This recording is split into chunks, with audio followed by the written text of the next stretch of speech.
2009 Women in Aviation Conference at the Hyatt Regency in Atlanta. We're pleased to see bigger numbers than they've seen in a long time, almost a record number. Of course, the San Diego convention being the record setter so far.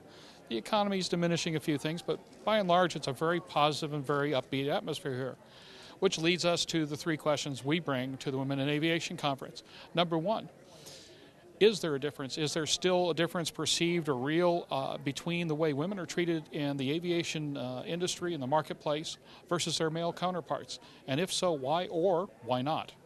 Well, I think it's pretty equal. Like compared, when I went to school, there weren't very many women, but the women that were there were completely comfortable being there, and we were all treated as equals. We did just as well or just as poorly when it came to that. Still, I'm working for Boeing now, and all the women are still treated very equal where I am. In my graduating class, less than 10% were women, and I think that if we can encourage more people get into the aeronautical and astronautical type of industry, then it would grow a lot easier. So I think it's trying to attract the women when they're in their high school years would really definitely help. It's improved a lot in the last 20 years. If you see the first conference where there was like 25 people, as to now there's several thousand of us here and over about 174 exhibitors. I think forever you'll always get those few males that just don't want females working next to them, and women have come a long way, and I don't think there's really a glass ceiling anymore. Cirrus Design's Vision SJ50 single-engine personal jet offers exceptional fuel efficiency, flexible seating for up to 7, advanced avionics, and all the Cirrus safety features you expect, including the Cirrus airframe parachute system. With its V-tail design, the Cirrus Vision is technologically advanced, yet engineered to be simple to fly, to allow owner pilots more lifestyle pursuits than any other personal aircraft. Learn more about the Vision SJ50 at cirrusdesign.com. I think we're good for the male counterparts, as you call them. I find that they act a little differently at work when we're around. I don't know if it's because of their having wives, daughters, nieces, aunts, grandmothers. There's a certain respect that happens when there's a woman on the floor. I have in the past experienced different prejudices, but it was more like because I didn't hunt or I didn't really follow football like they did. So I felt kind of alone in that aspect. But now I think it is changing. I think that the guys are the ones that are making the advances, and because we're just there, and you just always have to listen to us. I think there probably is some inequality. I know in the military we've tried to equalize everything, and I can't speak too much for the private sector or the commercial side. I'm sure that there's still some issues that exist, some inequalities. I think for the most part, I think people are trying to make things equal as possible and work out the issues they may have.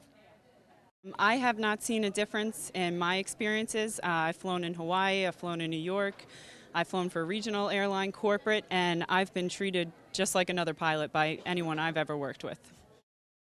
I don't think so. I'm sure it exists in some levels. I haven't encountered it, though, personally. All of the men at my home airport were very supportive of my flight training and my goals, and it was really those male mentors that I had that helped me get where I am today. So I haven't experienced discrimination. I think that's a good sign, because if there's more like me out there, well, then it's almost gone.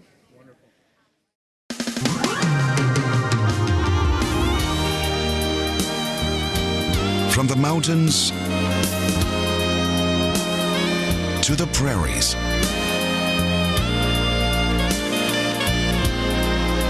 to the landings that we love,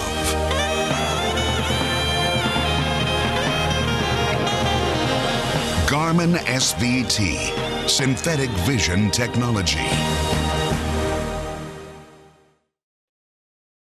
I definitely believe that there is still a bit of a glass ceiling. I don't think it's anywhere near what it used to be, but I think it would be silly to think that this isn't still a boys' club in a lot of ways. So yes, I do. I'm certainly glad about the strides that have been made, because there was a time when a lot of these women wouldn't be able to touch this industry at all for jobs. From my experience, I'm only 23 years old. I've gone through an aviation program in college, and I've been through 3 airline interviews, and from my experience, they aren't treated any differently. equal opportunity as far as what I've experienced. I can answer that from two perspectives. One is from the perspective of corporate America, and then the other perspective is as a female pilot. In corporate America, as I said, I'm in human resources. My specific responsibility is recruiting and employee relations. And what I have seen over my career of 20 years is that women are more satisfied with their jobs. They have more flexibility than they did in the past. They still have issues, but I think they're issues that are more related to individuals versus gender. As far as women in aviation, I think the opportunities are wide open. I think it all boils down to how hard are you willing to work for what you want, and that doesn't matter if you're male or female. It just matters how hard do you want to work.